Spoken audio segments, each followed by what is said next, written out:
Greetings, beautiful people. Welcome to week 14 of Human Growth and Development. We only have 2 weeks left. We made it to the end. In this short video, I'm going to go over what to expect as we wind down.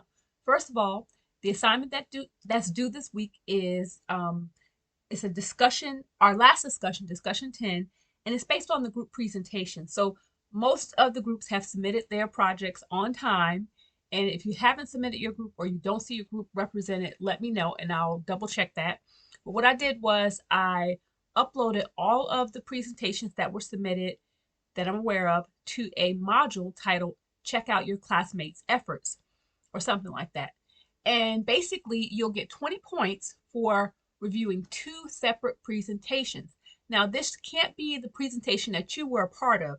You had a chance to evaluate yourself and your members in a separate assignment. So this is an opportunity for you to review what your class members researched, learn about their topic, and give them some feedback. You're going to tell them what you learned, what you liked, and how they could improve.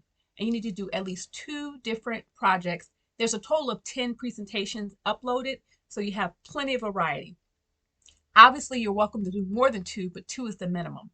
And you'll get up to 20 points. So that's how you're earning points this week.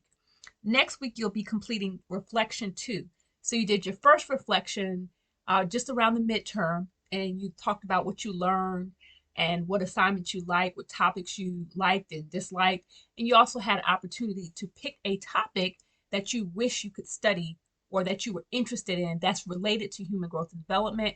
And you also had a chance to share this information with your class and other assignments. But in reflection 2, you're going to revisit that topic and there's specific guided instructions, but you're going to get a total of 20 points for completing reflection 2. That's due next week. And then the very last assignment is the final exam. Final exam is worth 100 points.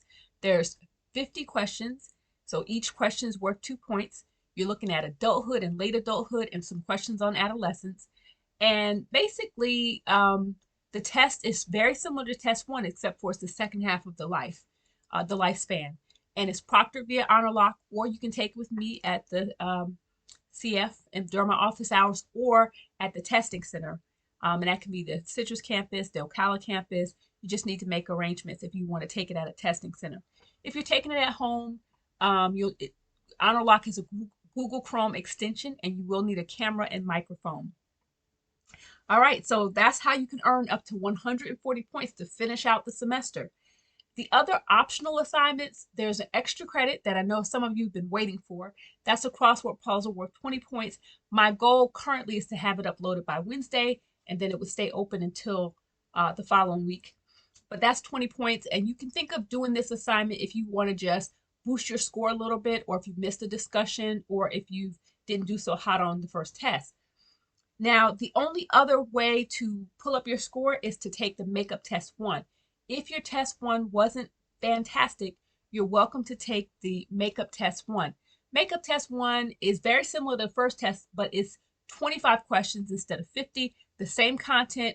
You're still allowed to use an entire 8.5 by 11 cheat sheet, and it's proctored via honor lock. Or you can take it at the testing center. But that will sub in for your first test score. If you do better, then it subs in. If you do worse, then I just look the other way and I say, oh, they didn't take that.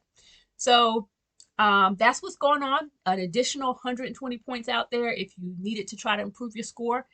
To get an A in this class, you only need 540 points. That's it. 540 points get you an A.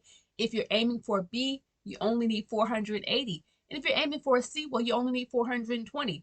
I'm hoping no one is aiming for less than a C in the class, but all of this information can be found in the course syllabus, and you can also email me at sims@cf.edu or post to the questions thread. I'm available Monday through Thursday.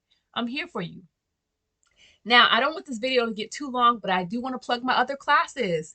Maybe you know someone who is looking to take general psychology or human growth and development. General psych is Psych 2012. Human growth and development is DEP 2004. I teach both of those classes. So if you had a positive experience with me, go ahead and tell your friends to take me. I also teach SOP 2001, which is social psych. Now, some of you won't need that class, but if you're a psych major, you probably do need it, and it's encouraged that you take it. Others, if you need a social science elective, this would count, but it just depends. You need to talk with your advisor to see if you need that class in terms of college credit. If you're just interested in the subject, I'd love to have you. We talk about conformity, attraction, aggression, intimacy, how you're being a part of a community influences your thinking about yourself. So social psychology is the sweet spot between personality psychology and sociology. So it's a fun class. And next semester in the fall, I'm teaching it online for the first time, but I will also be teaching a face-to-face version. And I used to teach an online version back in California a long time ago, and also at another institution not that long ago. But I'm teaching it at CF online in the fall semester. In the summer, I'm just teaching general psych and human growth and development. All right, I think that's all of the main things I wanted to point out. Again, if you have questions, comments, compliments, or concerns, you know what to do. Go ahead and post to the questions thread or send me a message via email Monday through Thursday. À tout à l'heure.